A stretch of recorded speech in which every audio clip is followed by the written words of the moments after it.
Hello, kids. Welcome back. Let's begin with lesson 7. We're talking about, well, the title here is Finding Fluffy. What is Fluffy? Well, Fluffy is a name, but it's also an adjective. 형용사, right? Adjective is 형용사. So if something is fluffy, it's soft, right? Maybe it has a lot of hair or a lot of fabric, but it's very soft and very nice to touch. It's fluffy. And if we look here, what is fluffy? We can see a cat. The cat has a lot of hair. It's very soft. We can pet it. It's fluffy. So this book is about finding a cat. Okay? And here we can see the cat is all curled up and sleeping. Okay? And it's about finding Fluffy. Fluffy, of course, is very soft. The cat is soft. But the bed, the pillow, is also soft. It can also be fluffy if it has a lot of hairs or a lot of things sticking up from it, lots of soft cloth. Yarn, maybe that can be fluffy. This is yarn. Yarn is used to make sweaters. Yarn. And a sweater, of course, if you have a nice soft sweater, it maybe is very fluffy too. So, but we're talking about the cat here. The cat's name is Fluffy.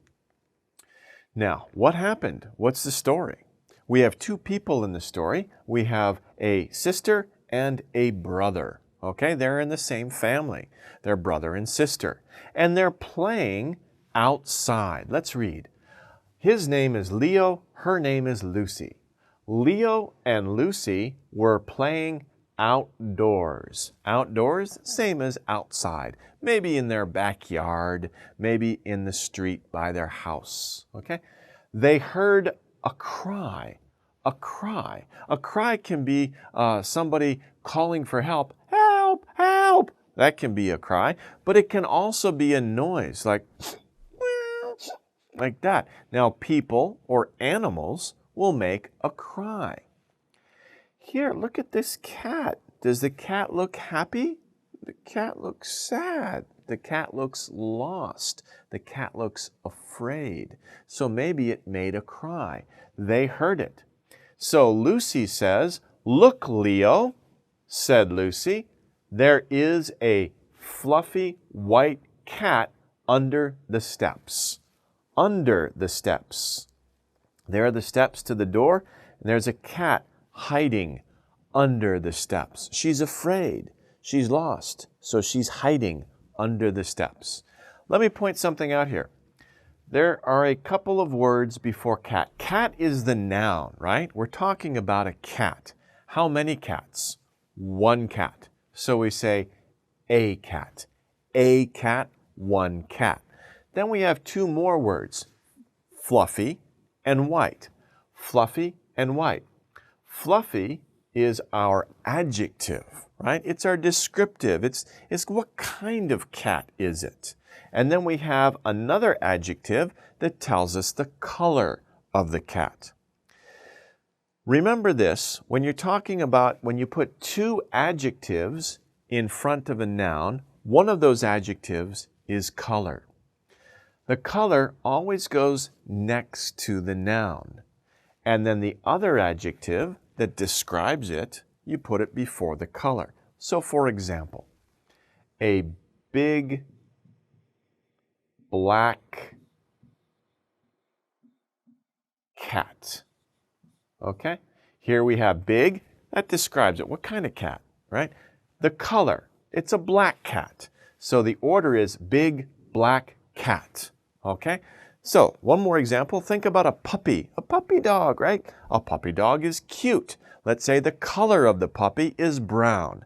How do we say that? We have dog, we have cute, we have brown.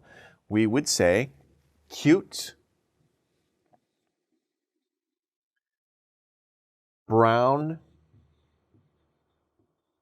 puppy. Cute, brown, puppy. So that's the order of the adjectives, okay? Cute brown puppy. Oh, so cute. Okay, anyway. Okay, so there's a fluffy white cat under the steps. Now, Leo and Lucy got the cat out. They got the cat out from under the steps. They patted her. They patted her. Patting is nice. It's what you do to a pet. You pat the pet, right? You can pet the pet. You can pat the pet. Pat or pet. Think about pronunciation. Pet is a verb also. You could also say pat. Pat or pet. Let's pat the dog. Let's pet the dog. Same thing. But remember, pet is also a noun, but in this case, it's a verb. Pet the dog, it is a pet. Okay. The fluffy white cat stopped crying. Aw, she started to purr. Purr. Purr is the sound or is the thing that a cat makes when the cat is happy. If you have a cat for a pet and you know your cat is happy when they come up to you and they rub their face against your leg or your arm, and they're making that noise. They're purring, okay? That means they're very happy. And when you pet the cat, right, you pat the cat like this, the cat likes it. It starts, like purring. It's not growling. Growl is different. Growl is dangerous. If a dog growls, it's like, right? That's woo, Joshimeo. But purr, that's good. It means the cat is happy. Okay, so they found the cat. They got the cat from out under the steps, and the cat is happy now. The cat started to purr. So Leo and Lucy brought the cat inside their house, and they see Dad. What will Dad say about the cat? Let's find out. Look, Dad, the children said, we found a cat. She was under the steps. She is lost. She is hungry. Can we please keep her? So they're telling their dad about the cat. First, they say, we found a cat. We found it. We suddenly saw it. We heard it, and then we saw the cat. We found it. Where was she? She was under the steps. What's going on with the cat? How does the cat feel? She's lost. She's hungry. And finally, the kids, of course, they asked Dad, can we keep her? This is a very common question when a son or daughter finds an animal like a cat or a dog out, or maybe even a bird, right? Or a turtle, a reptile, right? A lizard, hopefully not a snake. Yeah. But they bring it home and they say, can we keep him, please? It's a very common expression.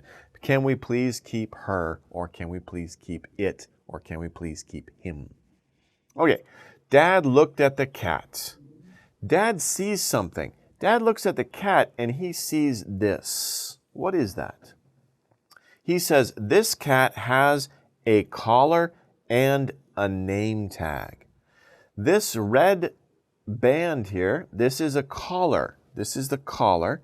And this here is the name tag. A name tag. A tag is just a piece of metal. It has the name on it. Do you have a name tag? Of course not. But you have an ID, right? You have your wallet with your ID, probably. It has your picture and your name. That's an ID. People have IDs. Animals have name tags. But not all animals, of course. In the military, soldiers will have tags too. They call them dog tags because they're like pets. But that's a special situation, and there's a reason for that. But that has their name on them. Okay. It says Fluffy. It says, what says? The name tag says Fluffy. So the name of the cat is Fluffy. Fluffy belongs to someone. Belongs to someone. So someone is the owner of Fluffy. Dad says we must try to find her owner, right? Who owns Fluffy? Somebody cares for Fluffy. And that person is probably going, where's my cat? Right? So we have to help that person, and we have to help Fluffy. So Leo and Lucy are going to do the right thing. Do the right thing.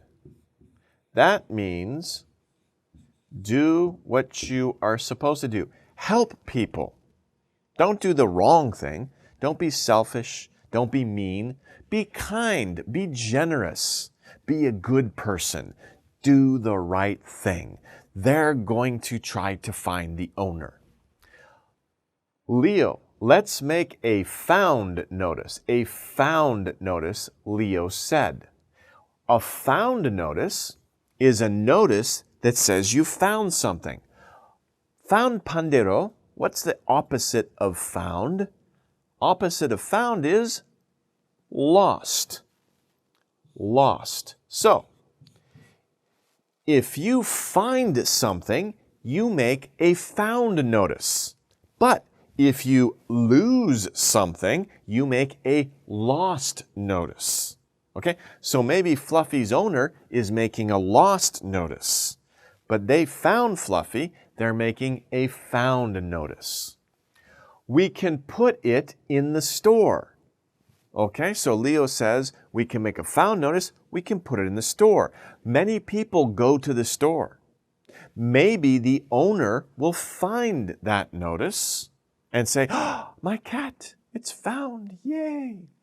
But Leo says maybe no one will call for Fluffy. Maybe we can keep her. Okay, so they're doing the right thing, right? They should try to find the owner. But Leo says, if we don't find the owner, then we can keep her. Of course, Leo wants to keep the cat. He doesn't want the owner to find Fluffy. But they will do the right thing because they're good children. Okay? Okay, let's take a short break there. Well, we'll take a break here. We'll stop the lesson. And next time, we'll find out what happens with the found notice. Okay, so I'll see you next time.